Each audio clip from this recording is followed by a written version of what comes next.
At 6:18 a.m., he called it an attitude problem. By 11:41, I had keys to a corner office across town. What he didn't know was that the quietest clause in their contracts, Non-Solicit Section 8, was about to speak louder than he ever had. At 6:18 a.m., the office lights were still half asleep, humming softly above rows of empty desks, when his message landed like a dropped glass.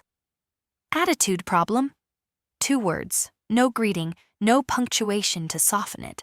Just the blunt weight of ownership from a co-owner who had never learned the difference between leadership and volume.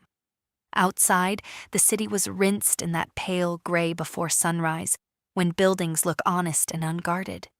Inside, our Slack channels were already flickering. Early sales numbers, overnight support tickets, an automated reminder about the investor review scheduled for Friday. I stared at the message and felt something colder than anger settle in my chest, because I knew exactly what he meant. 3 days earlier, I had refused to fast-track a vendor contract that didn't pass compliance. I had asked questions during a board prep about burn rate projections that were, frankly, optimistic to the point of fiction. I had insisted that the COO role, mine in practice, though not in title, came with authority, not just responsibility. He called that attitude. The office filled gradually, like a theater before the curtain rises. The scent of burnt espresso drifted from the kitchenette. Someone laughed too loudly at a podcast. The HR manager avoided my eyes when she passed my desk. That's when I knew this wasn't just a mood. Something had shifted. At 7:02 a.m., he walked in. Crisp shirt, controlled smile, the kind that shows teeth without warmth. "We need alignment," he said, standing beside my desk instead of sitting, a power move so transparent it almost impressed me. "On what?" I asked, keeping my voice level. "Tone? Loyalty? Chain of command." Loyalty. An interesting word to use in a company built on equity splits and vesting schedules. He leaned closer. "You're brilliant, but brilliant doesn't mean indispensable." There it was, the warning wrapped as feedback. Around us, keyboards paused, not visibly, not dramatically. But the rhythm of typing changed. People sense weather shifts before storms. They always do. I nodded once. Understood. He walked away satisfied, thinking compliance had been achieved. He didn't see the email I drafted at 7:19 a.m. It wasn't emotional. It wasn't dramatic. It was precise. A forward to myself of the latest version of our executive contracts, including the clause labeled Non-Solicit Section 8, a clause I had negotiated language on 6 months earlier, when everyone else was more interested in the catered lunch than the footnotes. Back then, they'd waved it through. Standard stuff, he'd said. Standard, yes, but not harmless. By 8:03 a.m., I was in the conference room alone, sunlight cutting across the glass table in sharp golden stripes. My reflection looked calm, too calm for someone who had just been publicly diminished. That calmness scared me a little, because it meant I wasn't thinking about revenge. I was thinking about leverage. At 8:17 a.m., my phone buzzed, a name I hadn't seen in months. Daniel Ruiz, partner at Horizon Ventures, the same investor leading our upcoming investor review. "Quick question," his message read. "Do you have 5 minutes?" Investors don't text casually. Not before 9 a.m., I stepped into the stairwell for privacy. Concrete walls, cool air, the echo of distant footsteps. "Morning," Daniel said when he answered. His tone was measured, curious. "I'm reviewing governance documents. Something caught my eye." My pulse slowed instead of quickened. Interesting. "Non-Solicit Section 8, he continued. "Who drafted the final language?" "I did," I said. A pause, papers shuffling. And who signed this without her? He murmured, almost to himself. The words weren't meant for me. They were meant for someone in the room with him, someone who suddenly realized they had treated the wrong person as optional. In that narrow stairwell, the air shifted. Daniel's voice returned to the line. Are you available to talk later today? Off record. Off record. There are phrases that feel like doors unlocking. That was one of them. Back at my desk, the co-owner was laughing with the head of sales, already spinning a narrative about culture realignment. My calendar notification popped up. 11 a.m., coffee with a former colleague now at our fastest-growing competitor. It had been scheduled weeks ago. Pure coincidence, or maybe not. At 9:30 a.m., HR sent a meeting invite. 10:15 a.m., alignment discussion. No agenda attached, of course.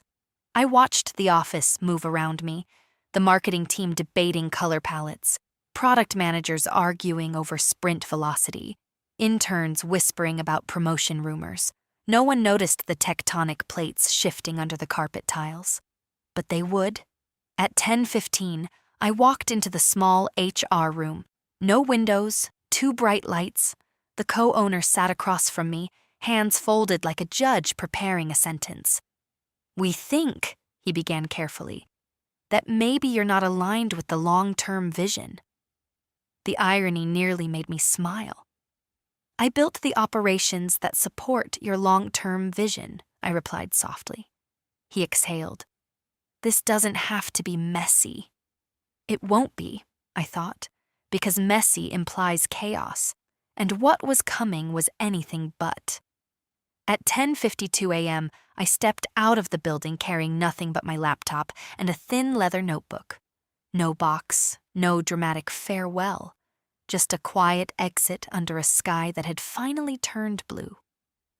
By 11:41 a.m., I was seated across a polished oak desk in another office across town, sunlight warmer here, the air humming with expansion rather than tension.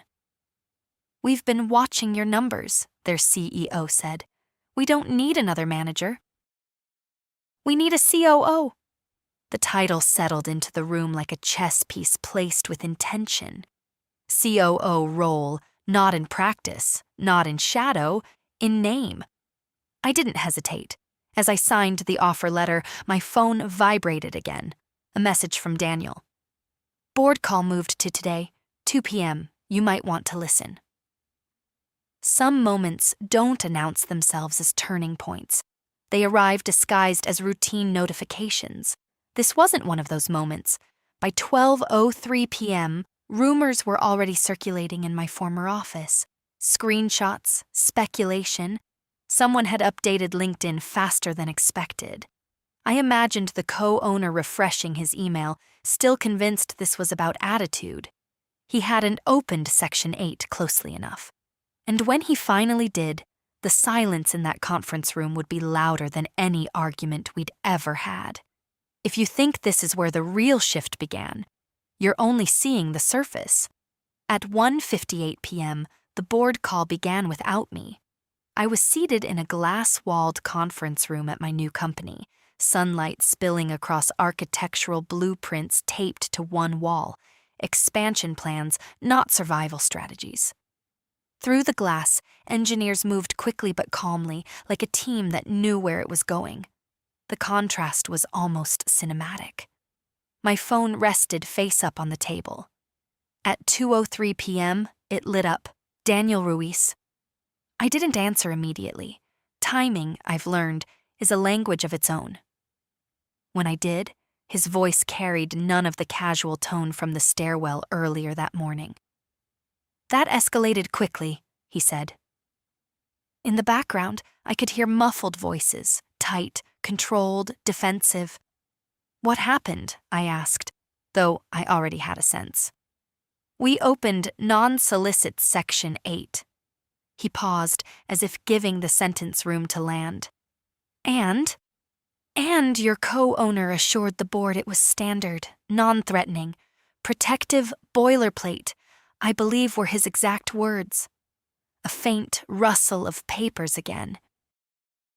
Then we read the subclause you added. The sunlight across the table felt warmer now, almost theatrical. 6 months ago, when I had insisted that executive-level departures triggered reciprocal limitations, not just on solicitation of employees, but on enforceability if governance protocols weren't followed, I had been labeled meticulous, excessive, difficult. Today, that meticulousness had a spotlight. Daniel cleared his throat. Section 8.3. Any enforcement action requires documented approval from all executive signatories. Silence.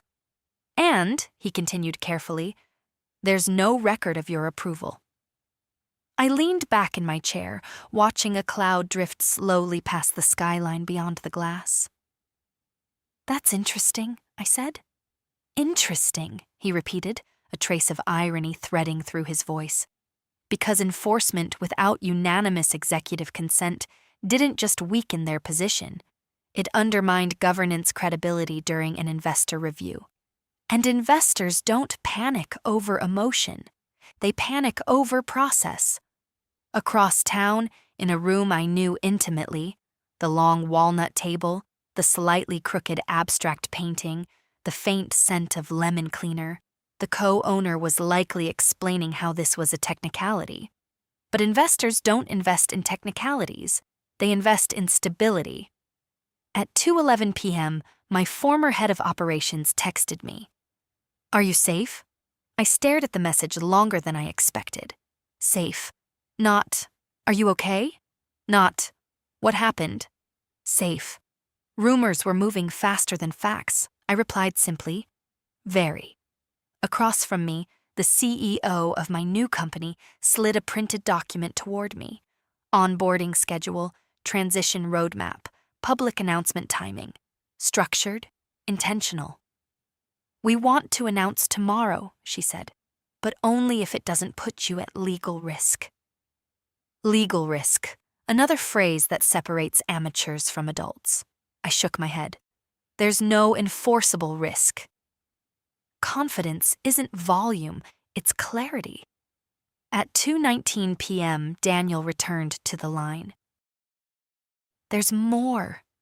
Of course there was. One of the board members asked a simple question.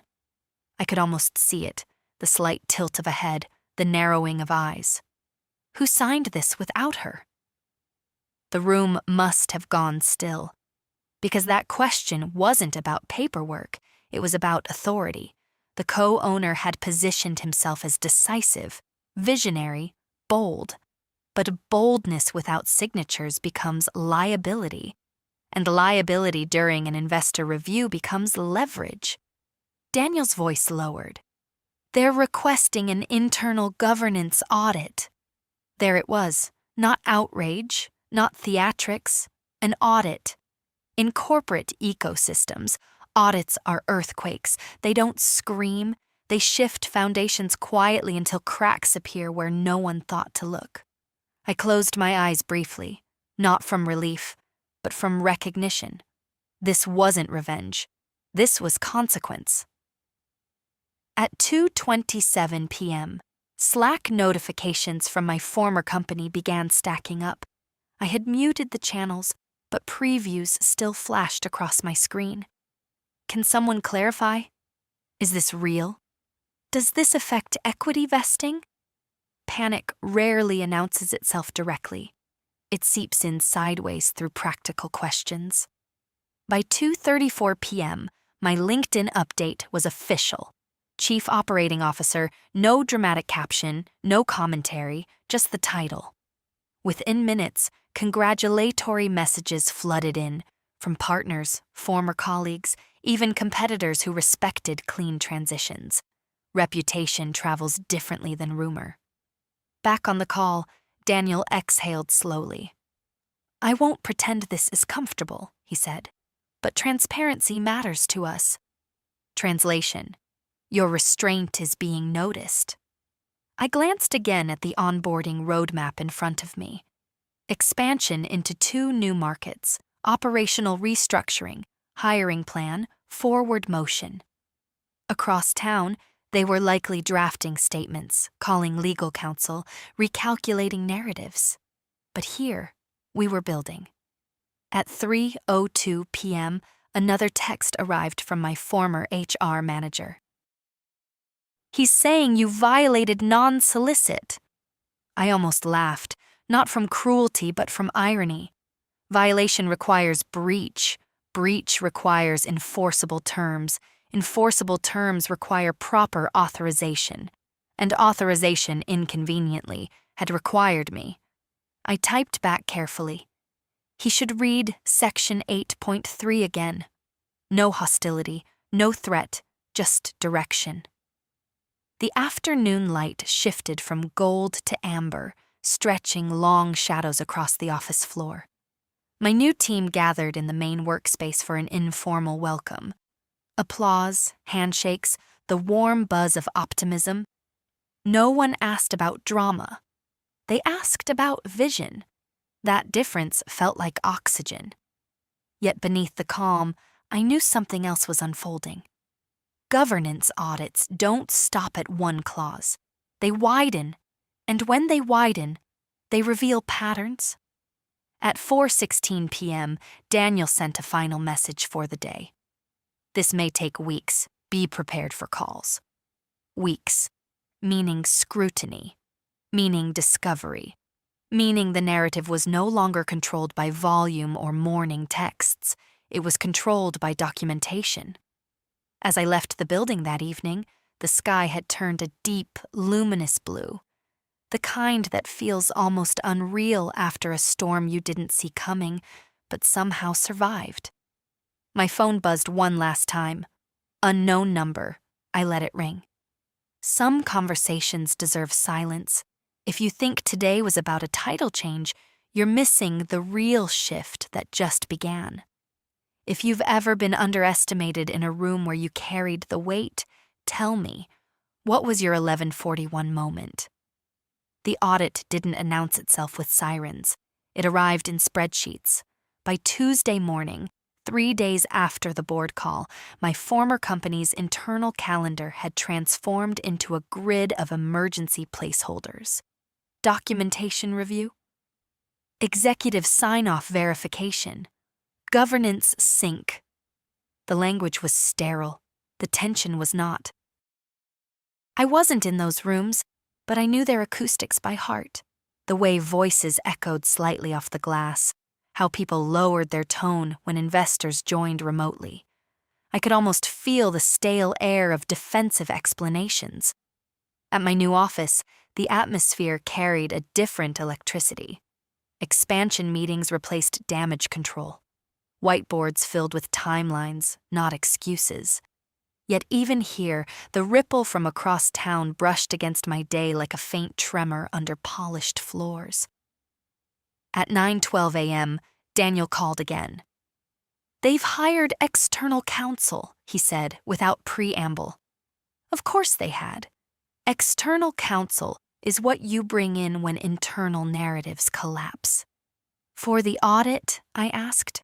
"For everything." He didn't need to elaborate. When governance reviews widen, they don't politely stop at the first inconsistency. They ask how many signatures were rushed, how many approvals were implied instead of obtained, how many times someone said, "We'll formalize that later." Later had arrived. Through my office window, cranes dotted the skyline like metal punctuation marks. Construction is loud, unapologetic. It builds in daylight. The contrast wasn't lost on me.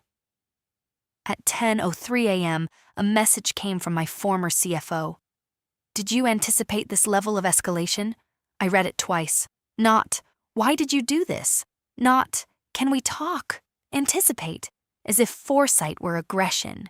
I responded carefully. I anticipated that contracts would be read. There are answers that close doors. That one opened none. Mid-morning, my new CEO asked for a status update on our Q2 operational overhaul. No mention of my former company.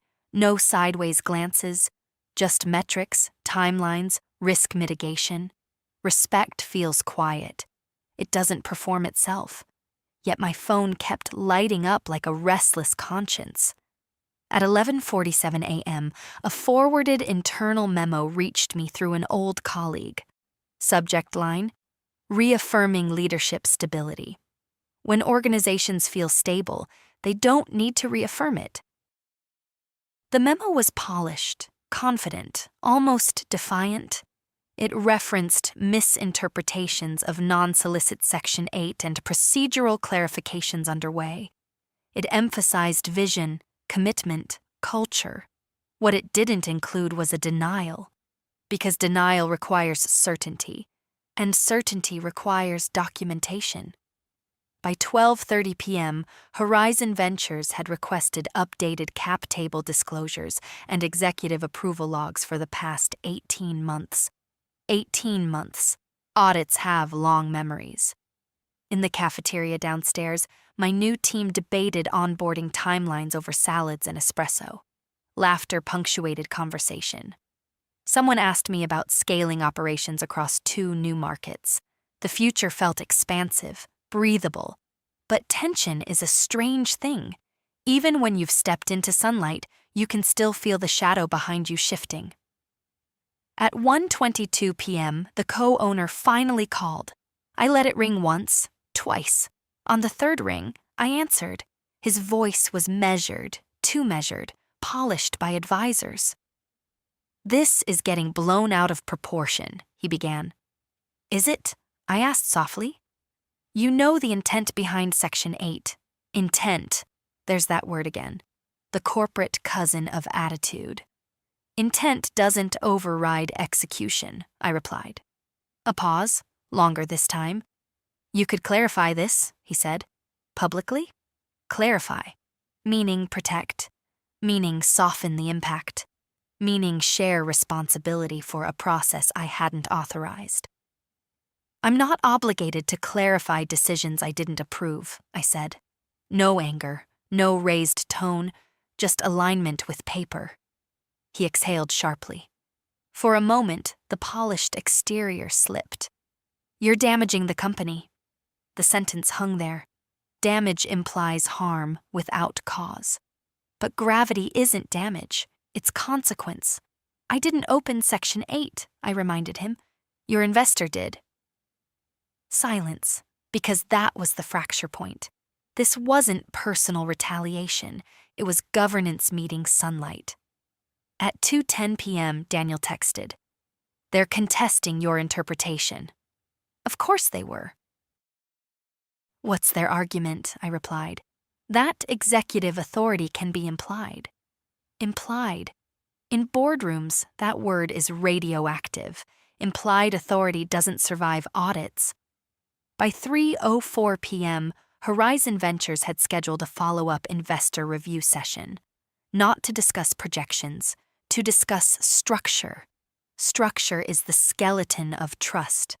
Without it, growth is cosmetic. Back in my office, I stood for a moment watching the city move below, cars threading through intersections, pedestrians crossing with determined rhythm. From this height, movement looks coordinated, almost elegant.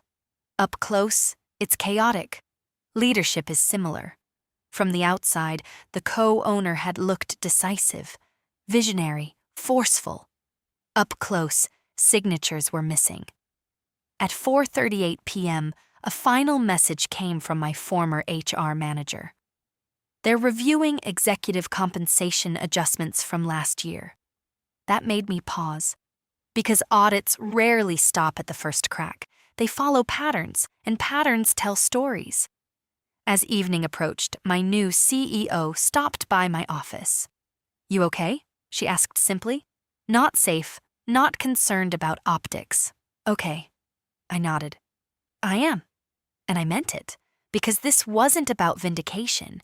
It wasn't about watching someone unravel. It was about something quieter, accountability. Across town, lights would be burning late in conference rooms that once dismissed footnotes as formalities, External counsel would be flipping through documents with fresh eyes, investors would be asking sharper questions, and somewhere in that building, someone would be realizing that attitude problem had been an expensive misdiagnosis. This isn't the part where chaos explodes. This is the part where structures reveal what they were always built on. By the end of the week, the language inside my former company had changed. Not publicly, not in press releases, internally. Exposure replaced misunderstanding. Governance gap replaced technicality. Interim adjustments replaced temporary optics. Words are early warning systems.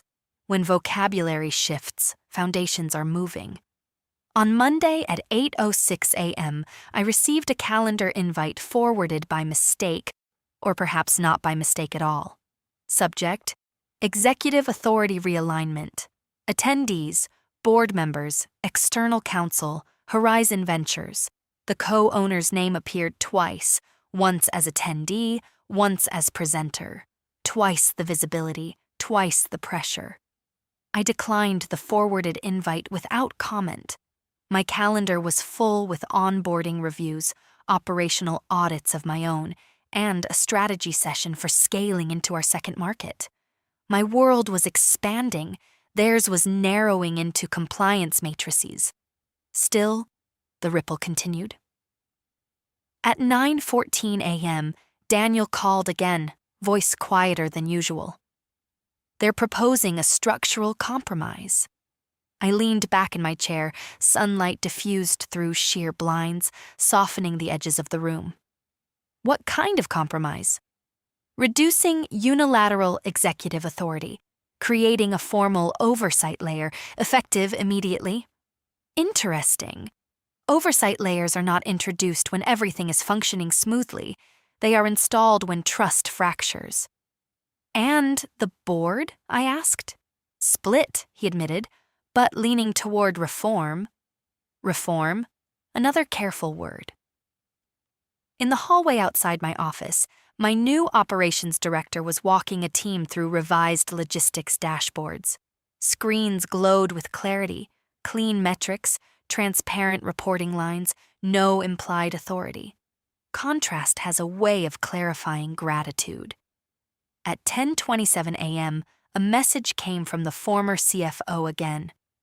They're asking who pushed for the original Section 8 language. I almost smiled, pushed, as if diligence were force.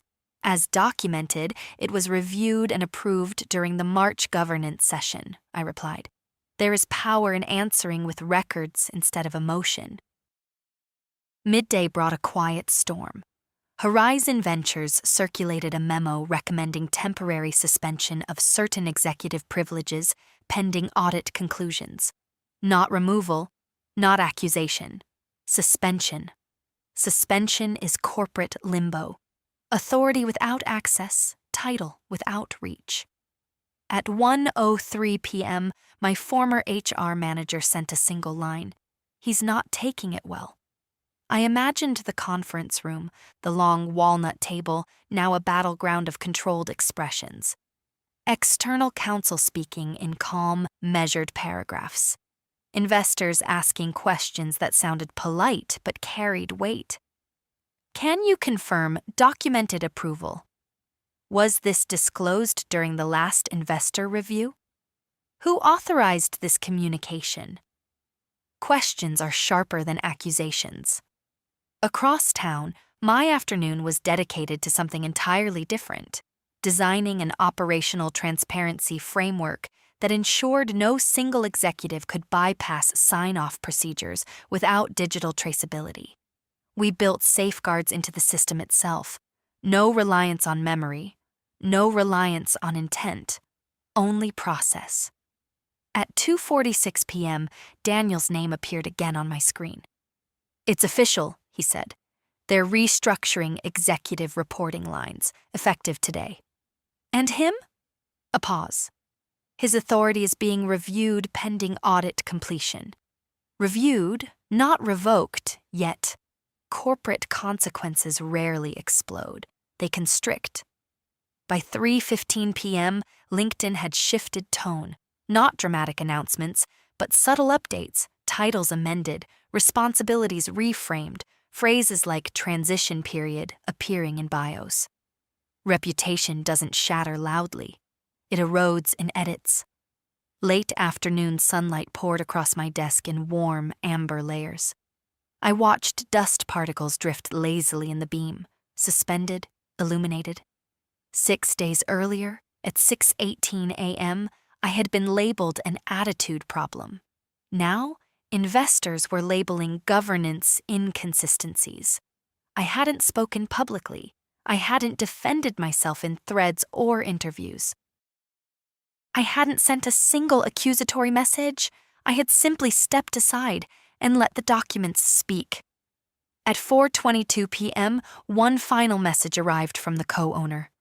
No greeting. We need to resolve this. Resolve. Not discuss. Not understand. Resolve. I read the message once, then set the phone face down. Resolution implies mutual responsibility. Accountability's different. Outside my window, the city's lights flickered on one by one, steady and deliberate. Traffic moved in glowing streams below. Somewhere across town, lights were still burning in a conference room where authority was being measured against paper. The difference between volume and validation had never felt clearer. And the audit? It wasn't finished. It had only just begun asking the right questions. 2 weeks after 6:18 a.m., the email arrived at 7:42 p.m. on a Thursday.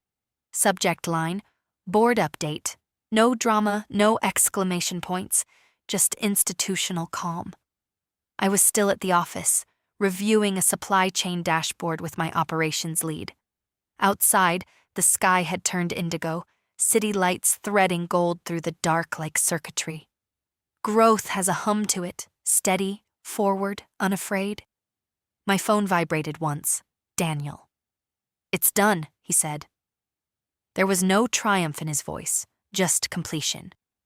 The audit had concluded that enforcement actions tied to Non-Solicit Section 8 were procedurally invalid without full executive authorization. Governance protocols had been inconsistently applied. Certain discretionary powers would be permanently restructured. Careful language, surgical. And the leadership, I asked? Adjusted. Adjusted, not removed in spectacle, not marched out, adjusted into oversight. The co-owner would retain equity, but operational authority would now require dual sign-off. Financial decisions above a defined threshold would pass through a compliance committee. Investor communications would include mandatory documentation review. Volume had been replaced with structure.